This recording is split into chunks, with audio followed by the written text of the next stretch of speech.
Assalamualaikum warahmatullahi wabarakatuh. Pada kesempatan ini saya akan menjelaskan materi terkait reaktor kimia. Sebelumnya, perkenalkan nama saya Aisyah Zalia dengan nomor BP 2422027, jurusan Teknik Kimia Bahan Nabati kelas 2B. Baiklah, sebelum masuk pada materi yang pertama, di sini saya akan menjelaskan sedikit tentang reaktor kimia atau chemical reactor. Reaktor kimia adalah peralatan utama dalam teknik reaksi kimia yang berfungsi sebagai tempat berlangsungnya reaksi kimia secara terkontrol, baik dari sisi temperatur, tekanan, waktu tinggal, dan pencampuran. Tujuannya itu adalah untuk mengubah reaktan menjadi produk dengan konversi dan selektivitas yang diinginkan. Baiklah, di sini saya akan menjelaskan beberapa jenis reaktor kimia. Yang pertama ada batch reaktor. Reaktor ini merupakan reaktor yang diisi reaktan di awal, kemudian tidak ada aliran masuk dan keluar selama reaksi berlangsung. Reaksi berlangsung selama waktu tertentu, lalu produk dikeluarkan. Kemudian ada CSTR atau Continuous Stirred Tank Reactor, yang dimana reaktor ini merupakan reaktor yang reaktan masuk dan produk keluar secara terus-menerus. Setelah stabil tercapai, reaktor bekerja pada keadaan tenang atau steady state. Selanjutnya ada plug flow reactor atau PFR.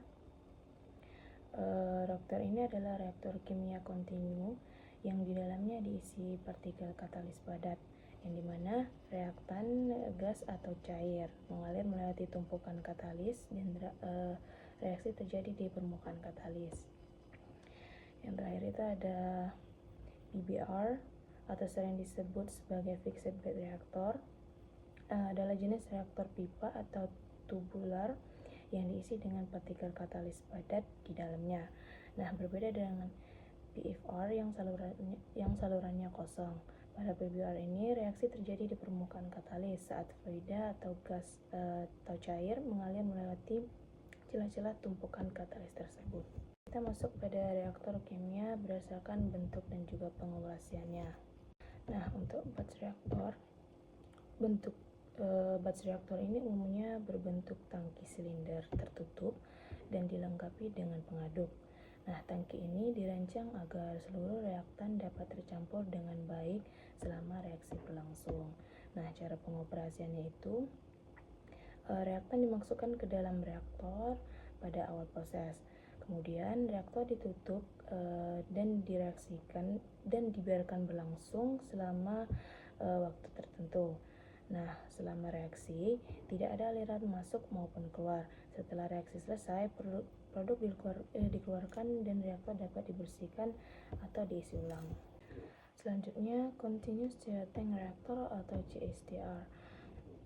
Nah, bentuk reaktor ini berbentuk tangki silinder yang dilengkapi dengan pengaduk mekanik serta pipa masuk dan keluar. Nah, pengaduk ini berfungsi menjaga campuran agar tetap homogen. Nah, untuk cara pengoperasiannya, reaktan dimasukkan ke dalam reaktor secara kontinu dan pada saat yang sama produk keluar secara kontinu. Karena pengadukan sempurna, komposisi dan juga suhu campuran di dalam reaktor seragam dan sama dengan kondisi aliran keluar. Nah, untuk PFR, bentuk reaktornya itu berbentuk pipa panjang atau tabung dengan diameter relatif kecil dibandingkan panjangnya sendiri. Nah, reaktor ini tidak menggunakan pengaduk sama sekali. Untuk cara pengoperasiannya, reaktan ini dialirkan secara kontinu dari ujung masuk menuju ujung keluar. Nah, selama mengalir, reaktan mengalami reaksi. Tidak terjadi pencampuran ke arah panjang reaktan sehingga fluida bergerak sumbat atau blok. Terakhir ada PBR, yang dimana reaktor ini berbentuk reaktor pipa yang di dalamnya diisi dengan partikel katalis padat. Nah, katalis disusun berbentuk tumpukan atau bed. Untuk cara pengoperasiannya, reaktan dialirkan secara kontinu melewati celah-celah antar partikel katalis. Reaksi terjadi di permukaan katalis dan produk yang keluar dari bagian bawah atas reaktor. Intinya PBR ini digunakan untuk reaksi katalis heterogen, yang dimana kinerja reaktornya sangat dipengaruhi oleh jumlah katalis dan distribusi aliran. Selanjutnya saya akan menjelaskan penggunaan masing-masing reaktor, kelemahan dan juga keunggulannya. Nah, untuk reaktor batch, penggunaan utamanya itu produk khusus dan skala kecil. Untuk keunggulannya, dia fleksibel dan mudah dianalisis. Dan untuk kelemahannya, tidak kontinu dan produktivitasnya rendah. Untuk reaktor CSTR, penggunaan utama itu produksi kontinu cair. Untuk keunggulannya, dia stabil dan mudah dikontrol. Dan untuk kelemahannya, konversinya relatif lebih rendah. Untuk PFR, penggunaan utamanya itu reaksi cepat dan konversinya tinggi. Untuk keunggulannya, dia efisien dan volume kecil. Dan untuk kelemahannya, dia itu sulit dikontrol. Untuk PBR, penggunaan utamanya perpindahan panas sangat baik. Keunggulan pada reaktor ini, dia efisiensi tinggi dan juga hemat energi. Untuk kelemahannya, penurunan tekanan besar dan sulit regenerasi katalis. Nah, ini ada beberapa contoh industri yang menggunakan masing-masing reaktor. Nah, ini ada contoh reaksi pada reaktor batch. Seperti industri farmasi, industri makanan, industri kosmetik, dan juga industri cat. Nah, untuk industri farmasi, contoh prosesnya itu kayak pembuatan antibiotik dan obat cair. Untuk alasan menggunakan batch pada industri ini adalah produk skalanya itu kecil dan perlu kontrol ketat.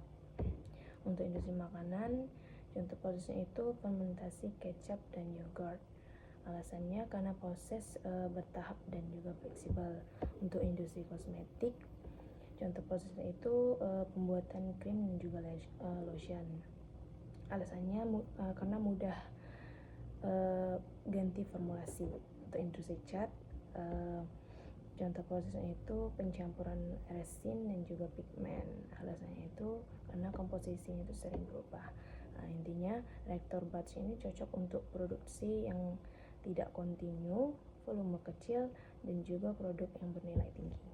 Nah, contoh industri pada continuous reacting reactor ini ada industri kimia dasar.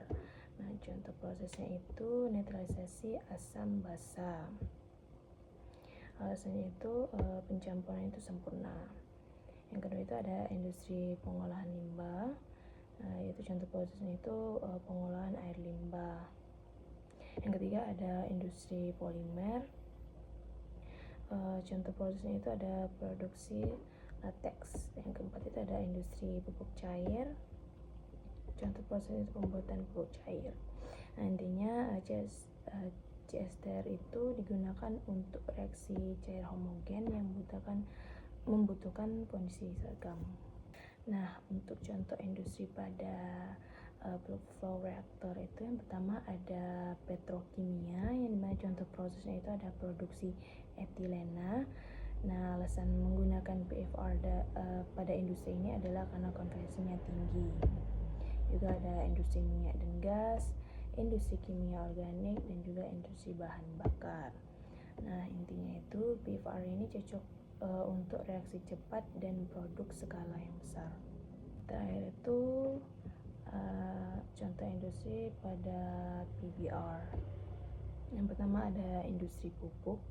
Nah, contoh prosesnya itu ada sintesa amonia atau Haber process. Alasan menggunakannya itu karena reaksi katalitik.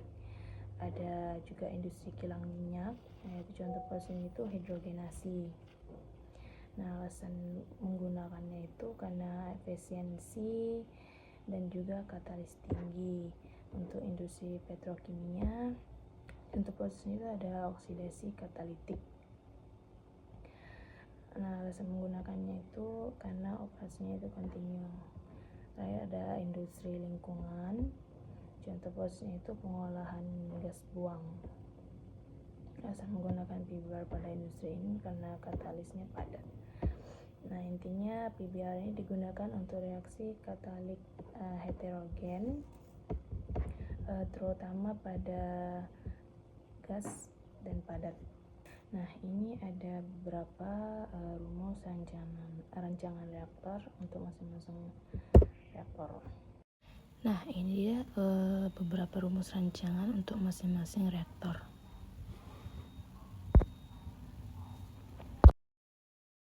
Terakhir, saya akan menjelaskan hubungan laju reaksi dengan volume masing-masing reaktor tersebut. Nah, pada reaktor batch, volume reaktor sudah ditentukan sejak awal dan tidak berubah selama reaksi berlangsung, karena tidak ada aliran masuk atau keluar selama reaksi. Nah, maka laju reaksinya tidak mengaruhi besar volume reaktor tersebut. Nah, jika laju reaksi besar, reaksinya berlangsung cepat sehingga waktu yang dibutuhkan itu lebih singkat. Nah, jika laju reaksi kecil, reaksi berjalan lambat sehingga waktu reaksi menjadi lebih lama. Nah, intinya pada reaktor batch ini laju reaksi berbalik dengan waktu reaksi, tapi tidak berhubungan langsung dengan volume reaktor. Nah, pada reaktor CSTR ini, reaktornya dioperasikan secara kontinu dan isi reaktor selalu tercampur sempurna. Oleh karena itu, konsentrasi dan laju reaksi dalam reaktor sama dengan kondisi keluar reaktor. Nah, pada reaktor ini laju reaksinya sangat mempengaruhi volume reaktor. Untuk mencapai konversi tertentu, volume reaktor harus disesuaikan dengan kecepatan reaksi yang terjadi. Nah, jika laju reaksinya besar, maka reaksi berlangsung secara cepat sehingga volume reaktor yang dibutuhkan itu lebih kecil. Nah, sebaliknya jika reaksinya kecil, reaksi berlangsung lambat sehingga volume reaktor yang dibutuhkan itu lebih besar. Nah, intinya pada reaktor ini volume reaktornya berbanding terbalik dengan laju reaksi dan berbanding lurus dengan konversi yang diinginkan. Nah, untuk reaktor PVR, laju reaksi berubah sepanjang reaktor karena konsentrasi reaktan semakin menurun dari inlet ke outlet. Nah, jika secara rata-rata laju reaksi sepanjang reaktor kecil, maka diperlukan reaktor dengan volume yang lebih besar. Nah, jika laju reaksi relatif besar, maka volume reaktor yang dibutuhkan itu menjadi lebih kecil.